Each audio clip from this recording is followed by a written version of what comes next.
Canelo. You can say what you want about Canelo, but he's fighting champion after champion after champion. You got to respect that. You know what I'm saying to you?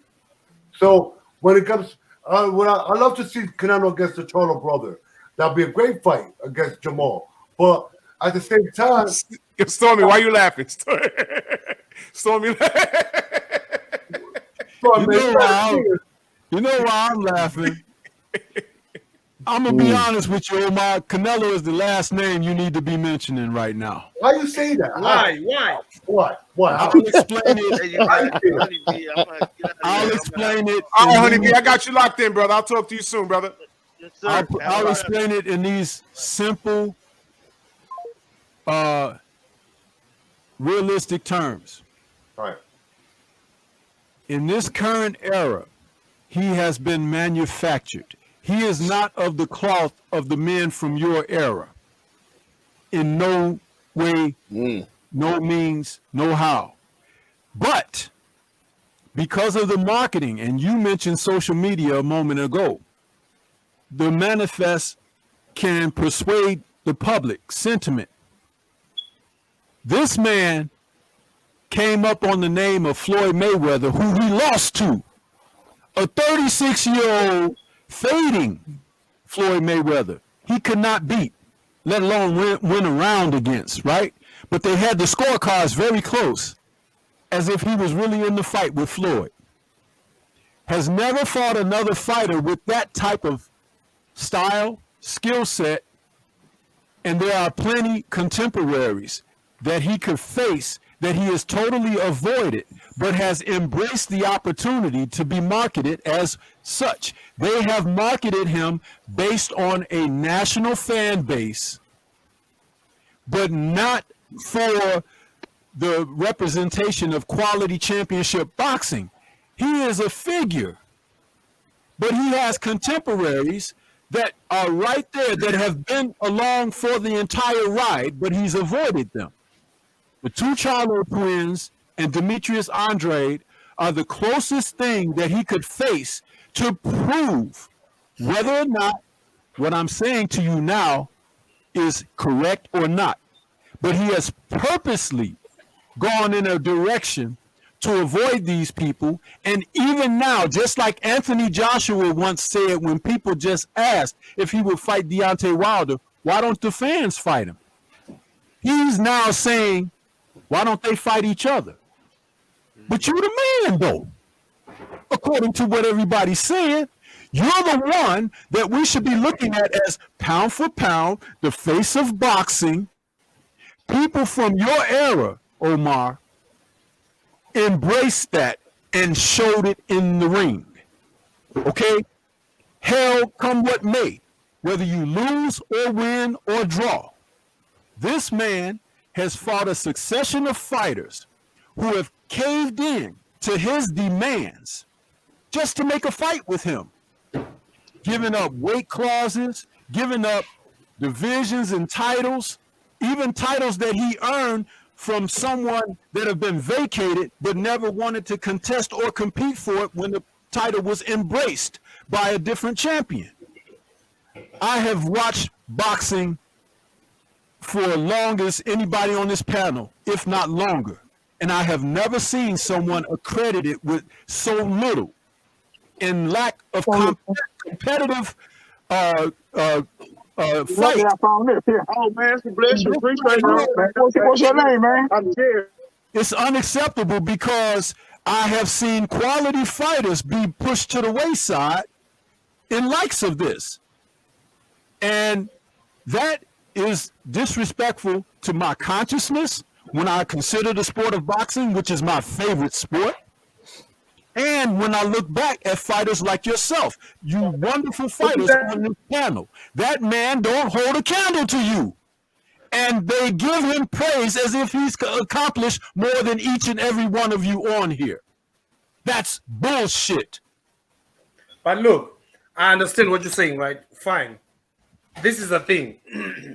When you say fighters have succumbed to his demands, you got to look at it this way also. Mayweather was the same. Fighters succumbed to his demands. You know what I mean? Mayweather did the same thing. Exactly. You understand? Mayweather wanted that after when Canelo weighed in, he can't come in the next day heavier than 10% or 10 pounds heavier. You know what I mean? And Mayweather was like, yo, look, I'm giving you got the opportunity to fight me. I'm giving you this amount of money. You got to be tested, which I agree with. You got to be tested whenever, randomly. He had them tested. You know what I mean? So Canelo is doing the same thing. He learned the business from the best. Courage puts a good point, Storm. Listen, everybody has their era who's on top of the sport at one time. Right now it's Canelo. But it's true what he said. When Mayweather fought a lot of people, not just Canelo, he made a lot of people do a lot of uncomfortable things. And they made money. He made Canelo weigh in at 150, not 54. He made Canelo not come No. Not 154, 152. 152, but he wanted to come up 52. There's a lot of things the man's Mayweather did. He deserved to do that because he was the top dog at the time. To fight him, you was going to make the most money. Canelo became undisputed super middleweight champ in a year and a half. He fought the very best fighters at that time. Now listen, say what you want to say about them. They were champions, right or wrong. He fought titleists. Fighting champions and titleists are two different things. You've been in the sport. Do not come on here and speak as if there's no difference when there's totally a difference. Because how many titles were around when you were fighting, and look at how many titles are around now. Guys can pick up titles just like you pick up a fresh pair of socks, brother. Don't tell me these things. When I just gave an example of the quality fighters that are around as his contemporaries, and he has not faced them. He's faced other guys who are less quality titleists. I just gave you credit for being from an era that a guy like him could not even thrive. But he's doing it now because of the manipulations of the machine and how they go about these things. Why is there no press for you to fight those contemporaries that I just mentioned? And you got a guy like David Benavidez, who was a champion, who ended up getting the title stripped from him twice. But he had the titles both times. Canelo was not interested in the division. And the championship. And then once the title was stripped away, here he comes like a vulture that'll wait on a prey to die because they don't attack you when you have life in you. But that's not that's what he comes up to do. That's not his fault that David Benavidez couldn't make weight. That's his part of that. He had other parts. Could he not make weight, or maybe there was something against him that allowed for these things to take place? Because Canelo said years ago he's not fighting any more Mexican fighters. Yep. That's what he said. Yep. Now, just like when you were fighting in your era, you guys get wind of there's a hot young stud coming up, and this kid might be a problem. You think that Canelo didn't hear about David Benavidez? So he goes up to 175 and he fights Kovalev, a washed-up Kovalev who got a hell of a war with Anthony Yard that he should have lost the fight against Yard, and with little training camp, takes a fight with Canelo, lets Canelo knock him out, never threw punches to try to hurt or injure Canelo, got a payday, and had a court case hanging over his head that the media didn't even talk about. All of these things are suited for Canelo, but Benavidez loses on the scale and a so-called drug charge. But Tyson Fury is the current champion of the WBC. Where's his drug charge? He's over there in the UK about to fight Dillian White when his license was revoked. Don't tell me about the non-existence of privilege that these men are enjoying at the behoof of the black fighters that are out here that are not being given the chance at legacy, because when they get a grip of it, it's like a death hold on it. And they don't want that, so they make certain that they create avenues for these men to escape like roaches through cracks and crevices. They don't earn it in the ring. You spoke about Haney a while ago. I allowed you to go on with that. But I'm going to tell you this, brother. If a man cannot be given the opportunity to show his wares, it's easy to be dismissive of him and says he doesn't belong. How many times have we learned throughout history that the black man has to be 3 times, quadruple times better than someone that is not black because they are black? Freezing out, not having the opportunity to come out and show who you truly are.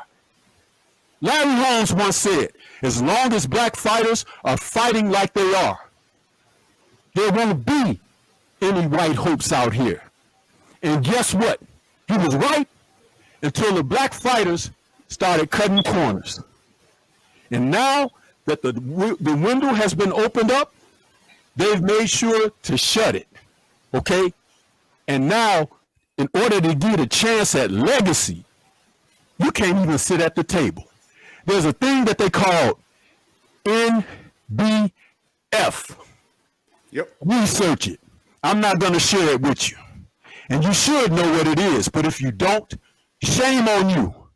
Because this is somebody that watches the sport, that's into the sport, and pays attention, even when they speak at these press conferences. Like when Bob Arum said, I killed the Manny Pacquiao fight for Terrence Bud Crawford. Yep. Manny's a friend of mine. I knew how it would end. Correct. What does that mean, Bob? That Terrence doesn't deserve a chance at a legacy fight? Because that's what it is for him. Not because Manny is so much of this or that, but it's the money fight that was missing off of Crawford's ledger. So he didn't get that opportunity. Funny how when it moved and shifted to Earl didn't get it. But a man named Yordenis Ugas got it, a Cuban that nobody hardly knows. We know it who are into the sport. But Ugas got that. Not Earl. Not Bud. You think that's by design or is it a coincidence? There's no coincidences in boxing. None. Well, listen. I listen. First of all, I think Crawford is the best welterweight fighter out there. I think Crawford's problem was he was with Arum. Arum held him for fighting the other great fighters at welterweight because it came from Al Heyman and it's like you said, it's all for one. But listen, I don't think it's about a black thing or Mexican thing or white thing. I really don't because I think you don't have to. No, listen. I respect every fighter. Listen, I'm not. There's not a race. Every fighter isn't respected, Omar. You're right about that. You're speaking from a personal point of view. I just dropped facts on you. I didn't speak personally. I spoke from a true point of view. If I speak my personal point of view, we would have to take the stream down. No, How about that? I understand what you're saying. No, you don't. But I would ask you. You see this? My name under here is StormyBman. Do me a favor, when you have time, go to the channel. That's the name of the channel. There's plenty of content for you. You will hear exactly what you need to hear listening to my content. This is not something where I just came out tonight and I'm doing the tap dance on a stage here. Because I don't play boxing either. And I have a background in coaching and training as well. So this is not superficial. You just heard me give you honor, okay, and respect for you brothers in your era. They don't deserve the same today because they're cut from a different cloth. Yep. You're right about And as that. long as you don't, listen, as long as you don't acknowledge that first and foremost, there's no conversation to be had. But it's not the same like before, bro. It's not the same like before. That's the bottom line. Now it's all about money. It's about who you are, what you bring into what you bring into the gate, how many people you're selling out. That's what it's all about now. They don't care about anything else but that. Right or wrong. That's what they care about. Listen, in order to get out of the bed and go get punched in the face for a living, you have to be a certain type of individual. money or not. Because there was a time when men didn't get paid very much at all, if at all, and they still did it. Some loved it. Some crave it even today, even though they may be past the age of the competitive time. So you have to fight for something. And if you don't fight for something, you may as well be dead. Didn't Apollo Creed tell Rocky that in the movie? If we've got nothing left to fight for, Stallion, we may as well be dead. I'm putting it in your face, brother. You probably still got a fire burning in your furnace. Okay? And who is anyone to come and contest or challenge that to say, oh, you don't need to do that. Don't worry about that. It's who you are. That's why you were able to have the success and setbacks that you experienced. You're speaking to somebody that is talking from a whole different vantage point and have a whole different understanding. I will not allow the people that are listening to this broadcast to have their ears covered up to the truth. And it has always been built on race. So look, I'm going to say this about that. I'm going to say this. Omar understands because I know Omar personally. Omar was there to hide you in a hotel, remember? When you were fighting when there was all that war in your country, right? Yeah. Lou had to put you in a different hotel, remember? Yeah.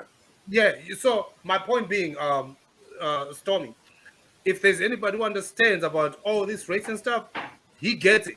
That's why he's on the I'm a Palestinian American, bro. You saying? I got all the race. Listen, I'm not racist in no shit. All my friends, I have black friends and brothers from every race, bro.